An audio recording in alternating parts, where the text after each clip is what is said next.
Hello everyone, this is Priya Mishra and welcome to JR tutorials. तो कैसे हो गाइस? आई होप सभी मजे में होंगे और फर्स्ट चैप्टर के साथ साथ आपने सेकंड चैप्टर को भी पढ़ना शुरू कर दिया होगा और आप सभी ने आई होप सो कि first lecture and second lecture को बढ़िया तरीके से कंप्लीट कर लिया होगा।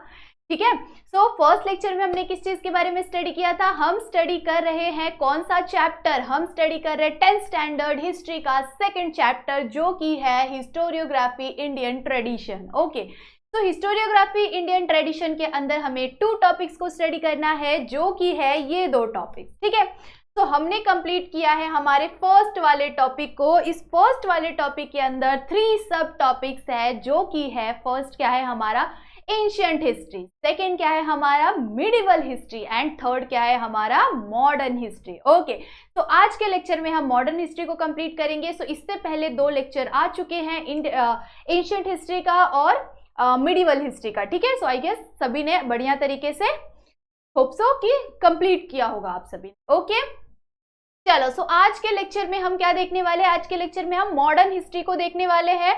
तो मॉडर्न हिस्ट्री में ये देख सकते हो आप लोग, सभी नोट्स आप लोगों को मैंने प्रोवाइड किया है एंड उस नोट का यूज करो, उसे बढ़िया तरीके से नोट डाउन करो ताकि आपके लिए बाद में जाके वो बहुत ज्यादा बेनिफिशियल हो, क्योंकि अगर आप पूरा चैप्टर पढ़ने बैठते हो ना तो फिर वो बहुत ज्यादा टफ हो जाता है। ठीक है, और अगर कोई चैप्टर आप सुन रहे हो उसके साथ साथ आप नोट डाउन कर रहे हो ना तो वो चीजें आपको याद रह जाती है। सो इसीलिए मैं आप लोगों को ये शॉर्ट नोट्स बना के देती हूँ जिससे आपको आगे जाके इजी पड़े पढ़ना। ओके, चलो, सो स्टार्ट करें हमारा मॉडर्न हिस्ट्री। मॉडर्न हिस्ट्री मतलब क्या? कौन सा पीरियड हमारा? एंशिएंट पीरियड कितना था? 9th सेंचुरी से लेके 18th सेंचुरी तक कौन सा पीरियड था? मिडिवल पीरियड था। ठीक है, सो 9th सेंचुरी से जो पहले का जितना भी टाइम था वो कौन सा टाइम था हमारा? एंशिएंट हिस्ट्री था। ठीक है, और 9th सेंचुरी से 18th सेंचुरी का टाइम जो था वो मिडिवल हिस्ट्री हो गया। ओके, सो 18th सेंचुरी के बाद का जितना भी टाइम है, मतलब कि 19th सेंचुरी, 20th सेंचुरी, ठीक है, तो ये जो टाइम पीरियड है उसे हम क्या कहेंगे? उस टाइम पीरियड को हम कहेंगे मॉडर्न हिस्ट्री। ठीक है, सो मॉडर्न हिस्ट्री में कौन आ चुके थे? मॉडर्न हिस्ट्री में ब्रिटिशियर्स आ चुके थे। ठीक है, सो ब्रिटिशियर्स का आगमन हो गया है। कौन सी सेंचुरी में आ चुके थे ब्रिटिशियर्स? इन 20th सेंचुरी। कौन से सेंचुरी में बच्चों? जोर से बोलो, जय माता दी। मैं हिस्ट्री 20th सेंचुरी। ओके, चलो, सो जोर से बोलो कितना? 20th सेंचुरी में कौन आ गए थे? ब्रिटिशियर्स आ गए थे। ठीक है, सो ब्रिटिशियर्स आने के बाद उन्होंने क्या किया? मॉडर्न टाइम आ गया है कि नहीं? एंशिएंट टाइम है क्या? एंशिएंट टाइम पे हमारे पास कुछ भी अवेलेबल था क्या? कुछ भी अवेलेबल नहीं है कि नहीं?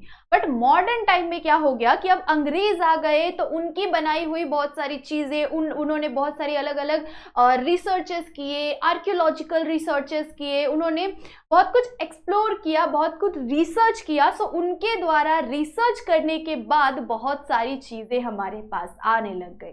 ठीक है, तो जो 20th सेंचुरी में ब्रिटिशियर्स आने लग गए थे और उन्होंने क्या करना शुरू कर दिया था? रिसर्च करना शुरू कर दिया था, आर्कियोलॉजिकल रिसर्चेस करना शुरू कर दिया था। जैसे मिट्टी को खोदना शुरू कर दिया, उससे बहुत साल पहले कौन कौन सी चीजें होती थी, किस तरह की होती थी, कैसे होती थी, ये सारी चीजों के ऊपर उन्होंने क्या करने लग गए थे? रिसर्च करना शुरू कर दिया था उन्होंने। ठीक है, सो उन्हीं में से जो first director general of archaeological survey of India जो थे, मतलब आर्कियोलॉजिकल सर्वे ऑफ इंडिया के जो फर्स्ट डायरेक्टर थे उनका नाम क्या था? Sir Alexander. ठीक है, सो सर अलेक्जेंडर जो थे वो क्या थे? एक फर्स्ट डायरेक्टर जनरल थे हमारे आर्कियोलॉजिकल डिपार्टमेंट का, जैसे अभी भी हमारे पास है आर्कियोलॉजिकल सर्वे ऑफ इंडिया। सो उस आर्कियोलॉजिकल सर्वे ऑफ इंडिया के फर्स्ट डायरेक्टर जनरल कौन थे?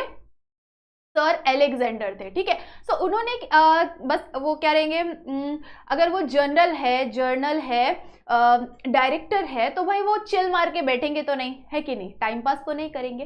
तो उन्होंने भी क्या करना शुरू कर दिया था? रिसर्च करना शुरू कर दिया था। Archaeological researches, different archaeological researches करने शुरू कर दिए थे उन्होंने। मिट्टी में से खोदना, नई नई चीजें निकालना, सिक्के निकालना, अलग अलग आभूषण निकालना, अलग डिफरेंट चीजें निकालना, और उसके ऊपर क्या करना शुरू कर दिया था? उन्होंने रिसर्च करवाना शुरू कर दिया था। ठीक है, सो आपको याद रखना है कि first archaeological survey of India के डायरेक्टर कौन थे? सर एलेक्जेंडर थे, ठीक है। सो उसके बाद उन्होंने क्या किया, उसके बाद उन्होंने अलग अलग टेक्स्ट का ढूंढने लग गए थे, अलग अलग टेक्स्ट पे रिसर्च चालू हो गया था। सो उसमें से ही एक मेन टेक्स्ट कौन सा है, बुद्धिस्ट टेक्स्ट, ठीक है। सो इस बुद्धिस्ट टेक्स्ट के आने के बाद इसको किसने ढूंढा था, सर एलेक्जेंडर ने, ठीक है। सो इस बुद्धिस्ट टेक्स्ट का भी उस टाइम पे क्या हुआ था, अलग अलग राइटिंग्स होती थी, अलग अलग चीजें होती थी उस टाइम पे, मतलब अलग अलग चीजों की खोज होने लग गई थी। तो उन्हीं में से एक चीज क्या था, बुद्धिस्ट टेक्स्ट था, जिसका जो कि एक राइटिंग, मतलब एक राइटिंग का टाइप है, जैसे अलग अलग चीजें हम लिखते हैं, तो उसमें से एक टाइप का टेक्स्ट था, ठीक है। सो बुद्धिस्ट टेक्स्ट आपको याद रखनी है, ठीक है। देन सर जॉन मशाल, ये क्या थे, ये थे फर्स्ट हड़प्पन सिविलाइजेशन के बारे में, इन्होंने फर्स्ट टाइम हड़प्पन सिविलाइजेशन के बारे में, जो कि हमारा फर्स्ट सिविलाइजेशन है, फर्स्ट सिविलाइजेशन क्या है हमारा, हड़प्पन सिविलाइजेशन, इसे आपको याद रखना है, ठीक है। क्यों फर्स्ट सिविलाइजेशन है, जैसे कि जब बहुत ज्यादा पुराना टाइम था, उस टाइम पे कौन सी जनजाति, कौन सी लोग किस तरह से सरवाइव करते थे, और फर्स्ट सिविलाइजेशन किस तरह का हुआ करता था। सो फर्स्ट सिविलाइजेशन कौन सा था, हड़प्पन सिविलाइजेशन था, और उस हड़प्पन सिविलाइजेशन में लोग किस तरह से सरवाइव करते थे, कैसे रहते थे, इस चीज के ऊपर क्या किया गया था, खोज किया गया था, आर्कियोलॉजिकल डिपार्टमेंट्स ने खोज किया हुआ था। और उसमें से किसने खोज किया था इस चीज के बारे में, हड़प्पन सिविलाइजेशन के बारे में किसने खोज किया था, सर जोन्स मार्शल, ठीक है। सर जोन्स मार्शल ने क्या किया था, हड़प्पन सिविलाइजेशन को खोज निकाला था, उसे ढूंढा था कि ये क्या है, ये फर्स्ट सिविलाइजेशन है, कहाँ का, इंडिया का, ठीक है। सो इंडिया का फर्स्ट सिविलाइजेशन कौन सा है, हड़प्पन सिविलाइजेशन, ठीक है। सो इस हड़प्पन सिविलाइजेशन को क्या कहा गया कि ये कितने साल पुराना है, ये थर्ड सेंचुरी, ठीक है, ये थर्ड सेंचुरी इतना पुराना है कि मतलब ये थर्ड सेंचुरी टाइम पीरियड, समझ जाओ आप, एंशियंट टाइम, ठीक है। तो ये कितने साल पुराना है, 300 मिलियन ईयर्स पुराना चीज है, ये क्या है, हड़प्पन सिविलाइजेशन, ठीक है। सो इस चीज को क्या किया था, ढूंढ निकाला था, किसने ढूंढ निकाला था, सर जोन्स मार्शल ने, ठीक है। सो इसे सिर्फ और सिर्फ ऐसा नहीं कहा जा सकता कि ये 300 साल पुराना ही है, ये 300 साल पुराने से भी ज्यादा पुराना हो सकता है, इसका एक अंदाजा लगाया गया था, क्योंकि कोई भी ट्रू आंसर नहीं निकाल सकता, एक प्रकार का अंदाजा लगा सकता है, ठीक है। सो इसी से क्या पता चलता है कि हमारे इंडिया का जो इतिहास है वो क्या है, सबसे ज्यादा पुराना हिस्ट्री हमारे इंडिया का है, ठीक है। जो ब्रिटिशर्स का हिस्ट्री है उनसे भी ज्यादा पुराना हमारा हिस्ट्री है, इंडिया का हिस्ट्री, ठीक है। 300 साल पुराना फर्स्ट सिविलाइजेशन कौन से ईयर में हुआ था, 300 ईयर्स अगो हुआ था, ठीक है, 300 साल पहले हुआ था, थर्ड सेंचुरी में हुआ था। थर्ड सेंचुरी में क्या हुआ था, हड़प्पन सिविलाइजेशन था उस टाइम पे, ठीक है। और इसे किसने ढूंढा, सर जोन्स मार्शल ने ढूंढा था, ओके। चलो आई होप सो सभी को ये टॉपिक बढ़िया तरीके से क्लियर हो गया होगा। चलो एक शॉर्ट रिवीजन कर लेते हैं, इसके साथ और भी चीजें हैं आगे हम देखने वाले, बस इसे एक बार शॉर्टली रिवाइज कर लेते हैं। 20th सेंचुरी में क्या हुआ, रिसर्च हुआ, आर्कियोलॉजिकल रिसर्चेस हुए थे, जो कि किसने किया, ब्रिटिशियर्स रूल के अंदर हुए थे, ठीक है। ब्रिटिशियर्स क्या करने लग गए थे, इसके ऊपर रिसर्च करने लग गए थे, okay. Next first director general कौन थे, आर्कियोलॉजिकल सर्वे ऑफ इंडिया के फर्स्ट डायरेक्टर जनरल कौन थे, सर एलेक्जेंडर थे, कौन थे, सर एलेक्जेंडर थे। और उन्होंने इस बुद्धिस्ट टेक्स्ट के बारे में भी रिसर्च किया, एंड देन हड़प्पन सिविलाइजेशन के बारे में भी रिसर्च किया गया। और हड़प्पन सिविलाइजेशन के बारे में रिसर्च किसने किया, सर जॉन्स मार्शल ने किया, जो कि हड़प्पन सिविलाइजेशन हमारा कितने साल पुरानी हिस्ट्री है, हमारी थर्ड सेंचुरी के टाइम की, थर्ड सेंचुरी के टाइम का जो सिविलाइजेशन था वो फर्स्ट सिविलाइजेशन, हड़प्पन सिविलाइजेशन क्या है, हमारे इंडिया का फर्स्ट सिविलाइजेशन, ठीक है। और वो कितना पुराना है, थर्ड सेंचुरी इतना पुराना है, ओके। आई होप सो इतना टॉपिक बढ़िया तरीके से क्लियर हो गया होगा। चलो आगे बढ़ जाते हैं। उसके बाद वॉल्यूम्स क्या होते हैं पता है बच्चों आपको, जैसे अगर हिस्ट्री लिखी जा रही है या हिस्ट्री बनाई जा रही है, हिस्ट्री पढ़ी जा रही है, तो वॉल्यूम्स में, ठीक है। अब वॉल्यूम्स को हम कैसे समझ सकते हैं, आप लोगों ने ये मूवी देखा है बाहुबली का फर्स्ट पार्ट देखा होगा, सेकेंड पार्ट देखा होगा, थर्ड पार्ट आया ही नहीं है, तो देखोगे कैसे, ओके। तो इससे हमें क्या पता चलता है, वो इसके अलग अलग पार्ट है, ठीक है। सो उसी तरह से अगर समझो ये XYZ एक पार्ट, ठीक है, XYZ ये एक पार्ट और ये अलग एक पार्ट, ठीक है। तो ये क्या हो गया हमारा फर्स्ट पार्ट हो गया, ये हो गया हमारा सेकेंड पार्ट, और ये हो गया क्या हमारा थर्ड पार्ट, ठीक है। सो ये सभी पार्ट क्या है, किसी भी चीज के, किसी भी बुक के, जैसे किसी भी अगर आप मूवी ले लो तो किसी भी मूवी का क्या होता है 1 2 3 पार्ट, जैसे दबंग मूवी, ठीक है। सो दबंग का दबंग 1 आया, दबंग 2 आया, दबंग 3 आया। तो इसी तरह से क्या होता था कि मूवीज के भी, जैसे मूवीज के कोई पार्ट बनते हैं, उसी तरह से जो किताबें होती है, डिफरेंट डिफरेंट किताबें होती है, डिफरेंट डिफरेंट बुक्स होती है जो अलग अलग राइटर्स द्वारा लिखी जाती है, उन सभी बुक्स के भी क्या होने लग गए थे, वॉल्यूम्स आने लग गए थे, उसे वॉल्यूम्स में लिखा जाने लग गया था, ठीक है। सो 3 वॉल्यूम के अंदर लिखा गया था कौन सी बुक को, the history of British India. The history of British India, इस बुक को 3 वॉल्यूम्स में लिखा गया था, मतलब कि 3 पार्ट्स में लिखा गया था, ठीक है। किसने लिखा था इस बुक को, जेम्स मिल ने। किसने लिखा था, जेम्स मिल ने लिखा था इन 1817 में, ठीक है। इन 1817 में किसने लिखा था इस बुक को, जेम्स मिल ने, ठीक है। मिल ने, जेम्स मिल ने लिखा था, ओके। किस चीज को लिखा था, इस बुक को लिखा था जिसका नाम है the history of British India, ठीक है। तो उस टाइम पे जो अलग अलग ब्रिटिशर्स थे, उन्होंने क्या करने लग गए थे, हिस्ट्री के ऊपर, मतलब हमारे इंडियन हिस्ट्री के ऊपर क्या करने लग गए थे, रिसर्च करने लग गए थे, जैसे कि हमने आगे भी देखा हुआ है कि नहीं। तो डिफरेंट डिफरेंट रिसर्चेस से उन्हें क्या पता चलने लग गया था कि इंडिया की हिस्ट्री कैसी कैसी है, क्या क्या चीजें हो चुकी है, कैसी कैसी चीजें थी, इस चीज के ऊपर क्या करने लग गए थे, वो रिसर्च करने लग गए थे। और फर्स्ट टाइम उन्होंने इंडिया के अंदर अलग अलग बुक्स को लिखना शुरू कर दिया था, ठीक है। सो फर्स्ट बुक भी क्या है वो भी मैं आप लोगों को यहाँ पे बताने वाली हूँ, ठीक है। सो 1817 में जेम्स मिल ने क्या किया था, इस बुक को लिखा हुआ था, the history of British India, okay. इस चीज को आपको याद रखना है। और वो कितने वॉल्यूम में था, 3 वॉल्यूम में था, ओके।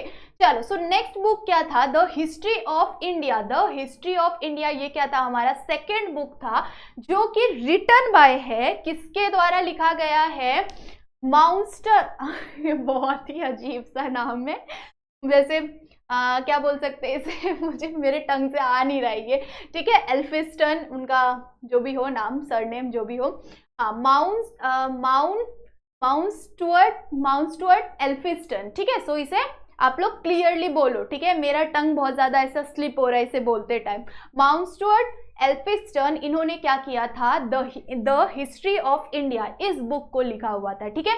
तो इस बुक के अंदर उन्होंने किन चीजों को इंक्लूड किया था, हिस्ट्री, इंडिया की हिस्ट्री को इन्होंने इस बुक के अंदर इंक्लूड किया था, जिसे उन्होंने डिफरेंट डिफरेंट पार्ट्स में लॉन्च किया था, मतलब कि पब्लिश किया था। और वो कौन से सेंचुरी में पब्लिश हुआ था, वो बुक लिखा गया था इन 1841। इस सेंचुरी में उन्होंने क्या किया था, इस टाइम में उन्होंने क्या किया था, इस बुक को पब्लिश किया था, ठीक है। तो जो माउंट स्टुअर्ट एल्फिस्टन जो थे वो क्या थे, वो गवर्नर ऑफ बॉम्बे थे, गवर्नर ऑफ बॉम्बे। बॉम्बे पहले के टाइम पर मुंबई को बॉम्बे कहा जाता था, ठीक है। मुंबई का ही नाम क्या होता था, बॉम्बे होता था, एंड देन जाके क्या हो गया, मुंबई हो गया, ओके।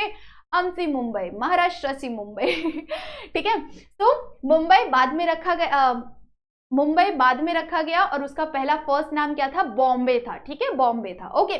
तो जो बॉम्बे के जो फर्स्ट गवर्नर थे, ठीक है, गवर्नर ऑफ बॉम्बे जो थे वो कौन थे, माउंट स्टुअर्ट एल्फिस्टन थे, ठीक है।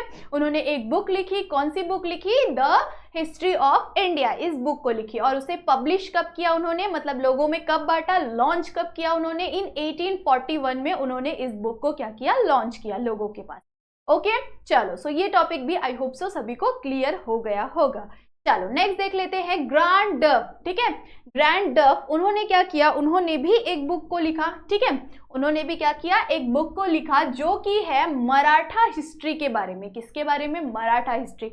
अब जब भी मुंबई की बात आ जाती है तो, और महाराष्ट्र, मतलब इस पूरे इंडिया में हमारे जो सबसे कुछ मेन स्टेट्स है, जैसे सपोज महाराष्ट्र का इस मुंबई के, इस इंडिया के अंदर बहुत बड़ा योगदान है, युद्ध लड़ने में हो गया, या फिर शिवाजी महाराज, ऐसे बड़े बड़े लोगों का इस इंडिया के अंदर, मतलब महाराष्ट्र के बहुत सारे बड़े बड़े लोगों का इस मुंबई के इंडिया के अंदर, मुझे बार बार मुंबई ही आ रहा है मुंह में, तो इस इंडिया के अंदर बहुत बड़ा योगदान है, क्योंकि उस टाइम पे उन्होंने बहुत सारे मुगलों से लड़ाई की थी उन्होंने, ठीक है, उनसे बहुत ज्यादा युद्ध किया था हमारे देश की स्वतंत्रता के लिए। सो इस चीज के बारे में भी क्या किया, ब्रिटिशर्स ने लिखा है, इंडिया के अंदर हिस्ट्री लिखा हुआ है। उस हिस्ट्री का नाम क्या है, the history of the Marathas,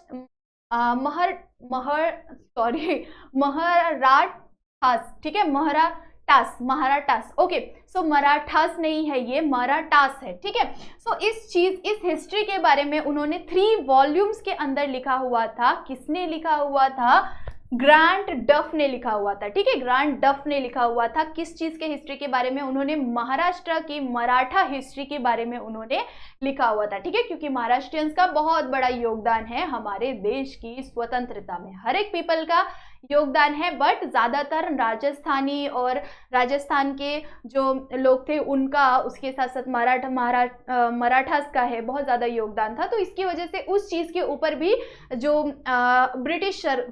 Britishers थे उन्होंने क्या किया था, इस चीज के ऊपर भी बुक लिखी थी, जिसका नाम क्या था, हिस्ट्री ऑफ द महाराठास, ठीक है। सो इस चीज के बारे में 3 वॉल्यूम्स के अंदर, मतलब कि 3 पार्ट्स के अंदर इस चीज को लिखा गया था। ओके, आई होप सो ये चीजें भी आपको क्लियर हो गई होगी। एंड देन कॉलोनेल टोड ने किसके बारे में लिखा हुआ था, राजस्थान की हिस्ट्री के बारे में लिखा था। मतलब कि राजस्थान की भी अलग से एक हिस्ट्री है, मराठास की भी अलग से हिस्ट्री है, हर एक स्टेट का क्या है, अलग अलग हिस्ट्री है। सो उसी तरह से राजस्थान की हिस्ट्री को किसने लिखा था, कॉलोनेल टोड ने लिखा हुआ था। ओके, सो इतनी चीजें मैंने यहाँ पे आपको मेंशन की हुई है। साथ ही साथ आपको क्या करना है, इस टेक्स्ट बुक में आपका जो टॉपिक होगा मॉडर्न हिस्टोरियोग्राफी का, उस मॉडर्न हिस्टोरियोग्राफी के पूरे टॉपिक को अगर आप रीड करोगे ना, तो आपको क्लियर कट सही अच्छी तरह से आपको समझ में आ जाएगा, ठीक है, कि किसने किसकी हिस्ट्री को लिखा था। मैंने यहाँ पे मेंशन किया है, इसे फटाफट से आप स्क्रीनशॉट ले लो, ताकि आपको जब आप पढ़ोगे ना तो आपको शॉर्ट में इजीली आंसर समझ में आ जाएगा। साथ ही साथ इसके आगे और भी बहुत सारी हिस्ट्रीज को लिखी गई है, उन सारी हिस्ट्रीज को आपको क्या करना है, रीड करना है। ओके, आई होप सो सभी को बढ़िया तरीके से एक समझ में आ गया होगा।